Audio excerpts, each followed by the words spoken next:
No coração de uma serra bruta e isolada, sempre coberta por um manto de névoa e lendas sinistras, se erguia a Floresta das Almas Perdidas. Conhecida pelos matutos como morada de espíritos sem sossego e guardiã de segredos ancestrais, a floresta era um lugar que metia medo, evitado por qualquer um que ousasse desafiar sua aura pesada. Histórias contadas em voz baixa ao redor de fogueiras falavam de uma vila próspera, engolida pela mata sem deixar rastro, seus moradores desaparecidos sem deixar sinal, suas almas presas para sempre entre as árvores retorcidas.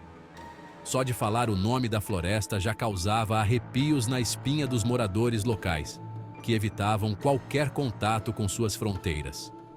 Diziam que a floresta não deixava barato quem ousasse perturbá-la, e aqueles que se aventuravam em suas profundezas raramente voltavam, e os que voltavam traziam consigo histórias de horror de gelar o sangue e olhares vazios, marcados pelo pavor. A Floresta das Almas Perdidas permanecia um enigma aterrorizante, um lembrete sombrio do poder da natureza e dos mistérios que ela escondia. Ah, essas lendas aí! Tudo lorota, fruto da imaginação fértil e crendice popular. Lucas, um jovem jornalista conhecido por duvidar de tudo e por sua busca incansável pela verdade, ria dessas lendas. Ele não acreditava em contos da carochinha. Via aquilo tudo como fruto da imaginação fértil e crendice popular.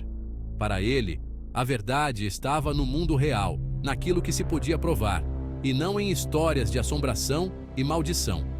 Quando ouviu falar pela primeira vez sobre a Floresta das Almas Perdidas, Lucas até sentiu um friozinho na barriga, mas logo tratou de esquecer, achando que era só mais uma história daquelas para boi dormir. Só que, quanto mais ele ouvia os relatos, mais a floresta mexia com a cabeça dele.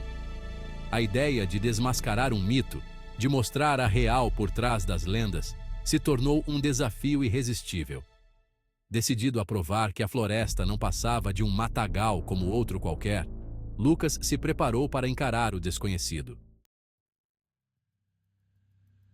Armado com sua inteligência afiada, um bloco de notas surrado e uma câmera das antigas, Lucas se internou na floresta. Ele estava decidido a documentar tudo, a conseguir provas de que as lendas não passavam de lorota e mostrar a floresta como ela realmente era. Um monte de árvores, nada mais.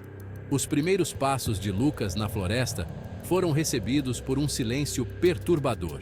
Os raios de sol mal atravessavam o teto denso de folhas, criando uma penumbra eterna que pesava sobre ele.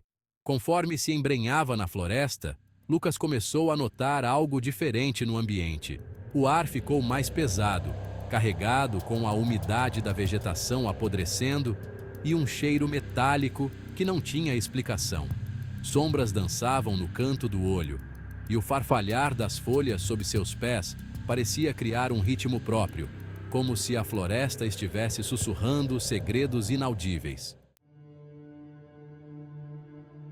Depois de horas caminhando, Lucas deu de cara com uma clareira. Bem no meio, quase escondida pelas árvores retorcidas, estava uma cabana de madeira caindo aos pedaços. Parecia abandonada há décadas, com as paredes de madeira podres, corroídas pelo tempo. A porta, entreaberta, rangia com o vento, como se convidasse Lucas a entrar. Com a cautela de um gato, Lucas se aproximou da cabana. O ar ao redor da construção parecia diferente, mais pesado, como se estivesse carregado de uma energia invisível. Ele sentiu um frio na espinha, um pressentimento de que algo não estava certo. Ignorando o que o coração dizia, Lucas empurrou a porta com cuidado. O interior da cabana era escuro e empoeirado, o ar denso com cheiro de mofo e coisa velha. Móveis quebrados e utensílios enferrujados estavam espalhados pelo chão, como se tivessem mandado todo mundo sair correndo dali. Num canto, Lucas viu uma mesa de madeira toscamente construída.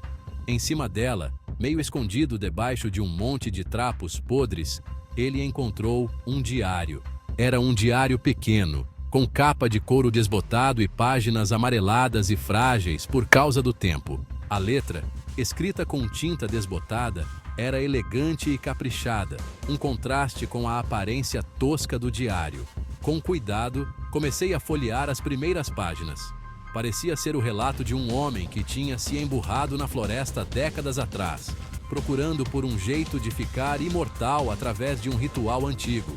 O homem descrevia tudo nos mínimos detalhes. Suas pesquisas sobre a história da floresta, a busca por objetos antigos e os preparativos para um ritual sinistro que prometia a vida eterna. As páginas seguintes do diário revelavam a obsessão crescente do homem pelo tal ritual. Ele contava sobre encontros com coisas estranhas na floresta, vozes sussurrantes que pareciam sair das árvores e vultos que se moviam na penumbra. O cara parecia estar sendo consumido pelas próprias ambições. A vontade de viver para sempre estava levando ele à loucura. Lucas lia o diário com uma mistura de fascínio e medo. A escrita delirante do homem, os desenhos sinistros nas páginas, a sensação crescente de pavor que emanava de cada palavra. Tudo indicava um final terrível. O diário acabava do nada, sem explicação, me deixando com muito mais perguntas do que respostas. O que tinha acontecido com aquele homem? Será que ele conseguiu realizar o ritual? Qual era a ligação entre o diário e a floresta? De repente, Lucas ouviu um barulho lá fora da cabana. Um galho se quebrando, o farfalhar de folhas. Um som indefinido que o fez pular da cadeira. Ele se levantou e foi até a porta, segurando o diário com força. Lá fora, a floresta estava estranhamente silenciosa. O vento tinha parado, até o farfalhar das folhas tinha cessado. Lucas sentiu um arrepio na espinha. Algo estava errado. Ele podia sentir isso nos ossos. A floresta ao redor da cabana parecia diferente, mais opressiva, como se estivesse se fechando sobre ele. Era como se a própria floresta soubesse que ele estava ali e não estivesse gostando nada daquilo. Enquanto Lucas observava a floresta, ele viu algo se mexendo entre as árvores. Eram figuras sombrias, altas e magras, com membros longos e finos que pareciam distorcer a luz ao redor.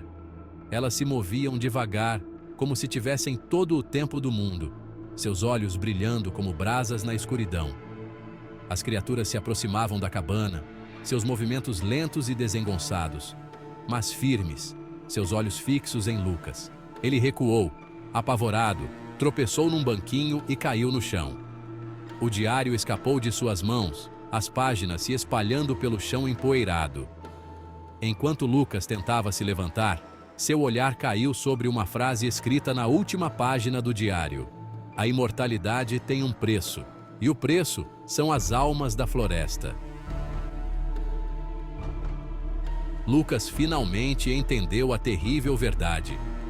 O ritual não tinha dado a vida eterna para o homem, mas o tinha transformado em algo grotesco, um prisioneiro da floresta, condenado a vagar para sempre. Aquelas criaturas sombrias eram outras almas infelizes, presas pela floresta depois de caírem na lábia da imortalidade. Ele precisava escapar da floresta, e precisava fazer isso rápido. Agarrando o diário, Lucas se levantou e correu em direção à porta. Ele podia ouvir as criaturas se aproximando, seus movimentos lentos e pesados, mas implacáveis. Lucas desapareceu na floresta, sua história se perdendo entre as árvores. Tem gente que diz que ele conseguiu escapar, levando com ele o segredo da maldição da vida eterna. Outros acreditam que ele se tornou mais uma alma penada, vagando pela floresta para sempre. A verdade, como a própria floresta, continua sendo um mistério.